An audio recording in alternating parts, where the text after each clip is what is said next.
Welcome to बाल गोविंदम्स app कक्षा 9 और 10 व्याकरण का टॉपिक समास जिसका मैंने पहला भाग आपको पहले भेजा। उसके अंतर्गत मैंने आपको उसकी परिभाषा, अर्थ, उसके प्रकार और उसके प्रकारों का संक्षिप्त तालिका बनाकर भेजी थी। अब मैं उनको विस्तार से आपको उदाहरण सहित बताने जा रही हूँ। समास का भाग 2 में हम 2 प्रकारों के बारे में बात करेंगे। पहला प्रकार हमारा है अव्ययी भाव समास। इस समास का पहला पद अव्यय होता है जो काल, वचन, लिंग व कारक से बदलता नहीं है। उसका रूप सदैव एक ही रहता है।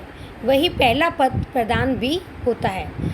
बच्चों, मैंने आपको पहले ही बताया था कि अव्ययी भाव समास को पहचानने के लिए हमें ये ध्यान रखना है कि उसका पहला पद प्रधान होता है और इसमें परिवर्तन नहीं होता। या हम यूँ कहें कि उसके अंतर्गत हमें पहचानना क्या ये समास कौन सा है, तो हमें अव्ययी भाव समास पहचानने से पहले हमें ये पता ही आगे उपसर्ग होते हैं। यहाँ मैंने आपको कुछ उदाहरण दिए हैं। यथाशक्ति यानी यथा क्या है, उपसर्ग है, तो हम इसको अलग करके दें। यथाशक्ति, शक्ति के अनुसार। यथाविधि, विधि के अनुसार। यथाक्रम, जैसा क्रम हो। आजन्म, देखो आ भी एक उपसर्ग है। आपको पता चल गया होगा कि जब हम अव्ययी भाव समास पढ़ेंगे तो हमें थोड़ा सा ध्यान रखना है, अगर जिसके आगे उपसर्ग लगा हो वह अव्ययी भाव समास है। अब आप इन सभी उदाहरणों को अच्छे से पढ़ेंगे और इस परिभाषा को अपनी उत्तर पुस्तिका में लिखेंगे उदाहरण सहित और याद करेंगे। अब दूसरा भाग हमारा है तत्पुरुष समास, यानी समास का दूसरा प्रकार है तत्पुरुष समास। इसकी परिभाषा कुछ इस प्रकार है। इस समास का दूसरा पद प्रधान होता है और पहले पद के बाद कारक या विभक्ति चिन्हों का लोप होता है। इसमें कर्ता व संबोधन कारक को छोड़कर सभी कारक चिन्हों का प्रयोग होता है।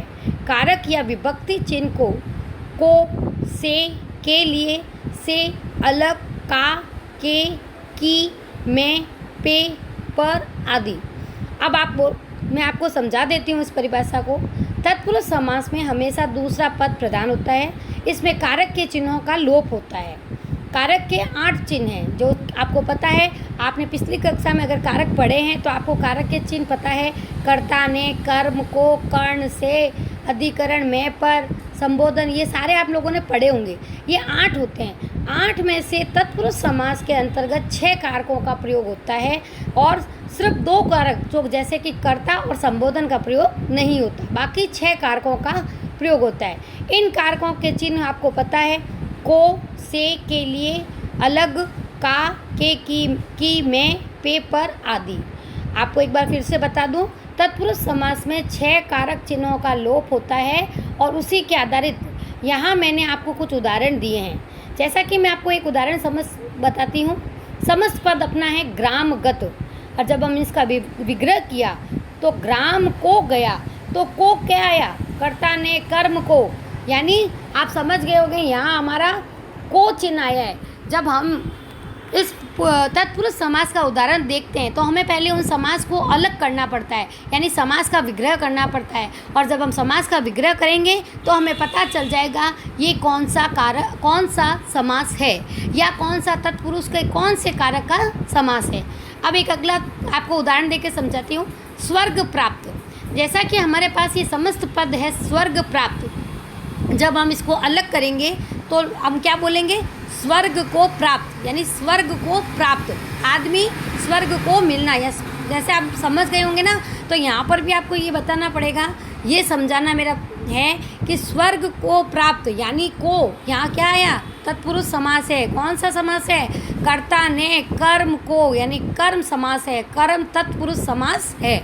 ज्ञान देवी, तो ज्ञान देवी ये भी हम एक उदाहरण देके बताती हूँ। ज्ञान की देवी, तो हम यहाँ पे देखो कि कौन से कारक का विभक्ति चिन्ह है, कर्ता ने, कर्म को, कर्ण से, संबंध, का, के, की, है ना। तो यहाँ पर हमारा तत्पुरुष कौन सा हुआ, तत्पुरुष संबंध कारक है। अब मैंने यहाँ पे आपको जो उदाहरण दिए हैं 12 उदाहरण हैं, आपको इनको पढ़ना है और अपनी उत्तर पुस्तिका में इनको लिखना है। मेरा कहने का मतलब आप सभी बच्चों से ये है कि मैं आपको दो समास के प्रकार का PDF भेजूंगी। आपको उनको अपनी नोटबुक में लिखना है और याद भी करना है। धन्यवाद।